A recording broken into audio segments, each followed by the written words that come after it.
हर साल की तरह इस बार फिर बिहार पर बाढ़ का खतरा मंडरा रहा है। अभी मानसून ने पूरी तरह से बरसना भी शुरू नहीं किया, लेकिन नेपाल की तरफ से हो रही बारिश ने कोसी नदी के जलस्तर को तेजी से बढ़ा दिया है। जानकारों का मानना है कि तेजी से नदियों में बढ़ता जलस्तर बिहार के लिए खतरे की घंटी है। हर साल हम लोग झेलते हैं। हर साल आप लोग ये झेलते हैं? सब जितना सारा जमीन है सब पानी मग्न हो जाता है ना, फिर पानी इससे भी ज़्यादा होगा। कटनिया बांध भी टूट सकता है, हम लोग का घर रहेगा नहीं रहेगा ये भी मुश्किल काम। सिर्फ यानी कि खेती बाड़ी में जो समस्या आया सिर्फ उसको झेले। अच्छा, घर तो उस साइड में है, लेकिन खेती जितना है वो सारा बर्बाद हो गया। देखा पानी जाए पहले आ गया, इस बार जितना तो मूंग पूरा का जितना फसल है वो बर्बाद। सारा बर्बाद हो गया।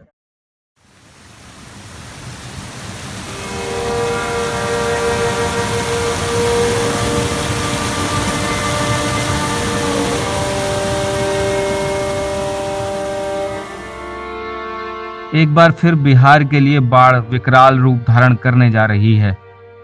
हर बार की तरह इस बार भी इस चुनौती का सामना किसी नेता को नहीं, बल्कि आम जनता, किसान, मजदूर और गरीब तबके को ही करना है।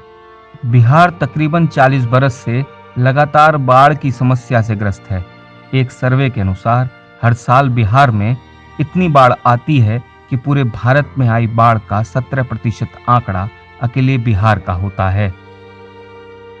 बिहार के सबसे ज्यादा प्रभावित होने वाले 16 जिले सीतामढ़ी, शिवविहार, सुपौल, किशनगंज, दरभंगा, मुजफ्फरपुर, गोपालगंज, पूर्वी चंपारण, पश्चिमी चंपारण, खगड़िया, सारण, समस्तीपुर, सिवान, मधुबनी, मधेपुरा और सहरसा हैं, जबकि पटना, अररिया और बेतिया भी आंशिक रूप से बाढ़ से प्रभावित रहते हैं।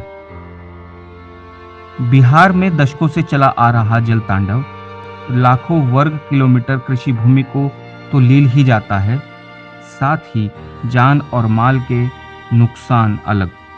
कई लाख लोग बेघर हो जाते हैं।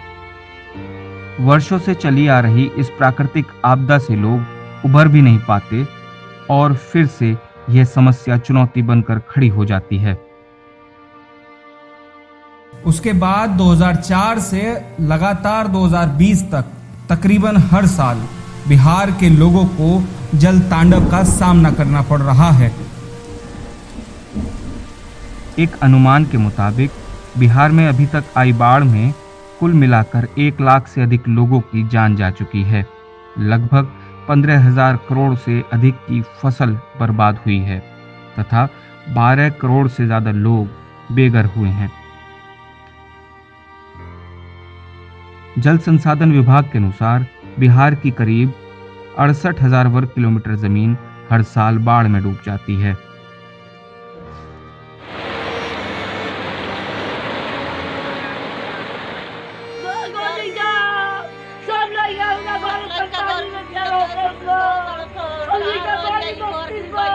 अच्छा, कब से पानी घुसल बा घर में?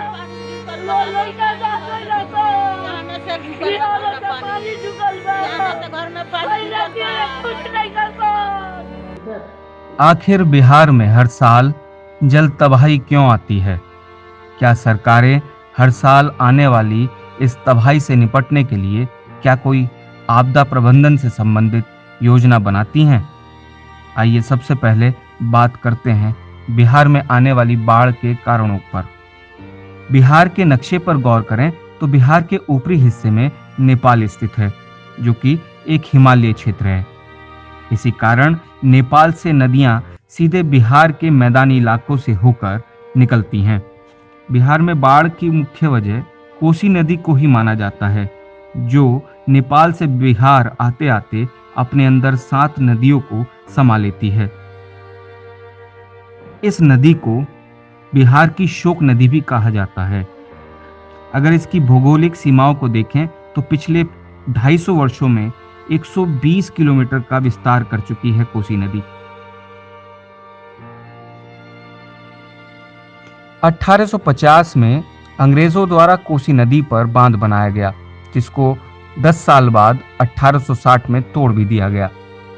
फिर भारत सरकार ने 1950 में प्रधानमंत्री पंडित जवाहरलाल नेहरू के कार्यकाल में कोसी प्रोजेक्ट का शिलान्यास किया गया, जो कि बाढ़ की समस्या को दूर करने के उद्देश्य से बनाया गया था।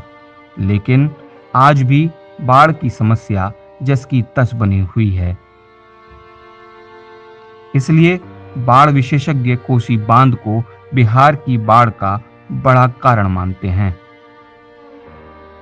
बाढ़ विशेषज्ञों का मानना है कि बिहार की भौगोलिक स्थिति ही ऐसी है कि बिहार के मैदानी इलाकों में बाढ़ आना स्वाभाविक है। इसको कम तो किया जा सकता है, लेकिन रोका नहीं जा सकता। बिहार में बाढ़ की समस्या की मूल वजह पानी की निकासी ना होना है। साथ ही बाढ़ के पानी के साथ साथ आने वाली गाद पानी की निकासी में बाधा डालती है।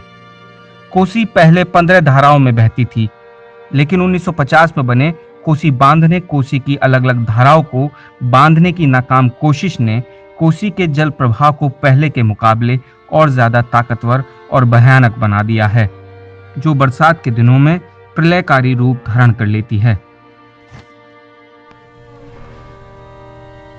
बिहार की प्रलयकारी बाढ़ को लेकर कई सामाजिक संगठन, राजनेता और राजनीतिक दल आगे आकर बाढ़ पीड़ितों के आंसू तो पोंछते हैं, लेकिन इस चुनौती से निपटने के लिए उन लोगों के पास भी कोई ठोस योजना नहीं है। इस विषय पर सरकारें भी घोषणाओं, योजनाओं और राहत पैकेज के साथ गंभीर तो दिखाई पड़ती हैं, लेकिन बाढ़ पीड़ितों के जख्मों पर यह सरकारी मरहम नाकाफी है।